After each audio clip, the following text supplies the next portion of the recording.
You know, they were talking about climate change yesterday, and now we're learning that scientists and researchers are looking at how to change the weather on purpose. That's right. Lasers now could one day manipulate rain and lightning. CBS This Morning contributor Michio Kaku is a physics professor at City College of New York. Professor, nice to see you.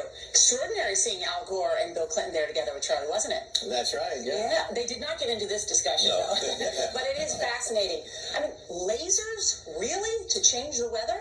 That's right. Well, as Mark Twain once famously said, everyone complains about the weather, but no one ever does anything about it. Well, instead of doing a rain dance, we physicists are firing trillion-watt lasers into the sky to actually precipitate rain clouds and actually bring down lightning bolts. This is potentially a game changer. But this is experimental. It's experimental. However, in the laboratory so far it works. When you have water vapor and you have dust particles or ice crystals, you can precipitate rain.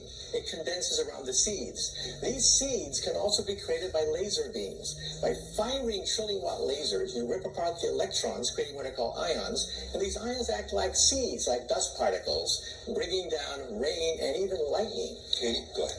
Well, this fascinates me in part because, too, I remember reading the stories that China had used this during the Olympics, that the USSR had used this after Chernobyl to create rain clouds. I mean, did those really work then? We have some of these capabilities now? Inconclusive. Even in the 60s, the CIA used this to bring down monsoons. Governments have been playing with this thing. Alleged to.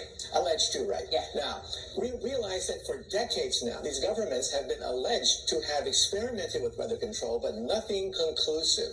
This time we're bringing in the laws of physics rather than simply waving our hands and uttering mumbo-jumbo.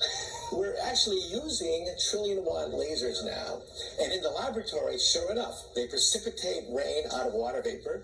Sure enough, you can actually bring down electricity down the beam.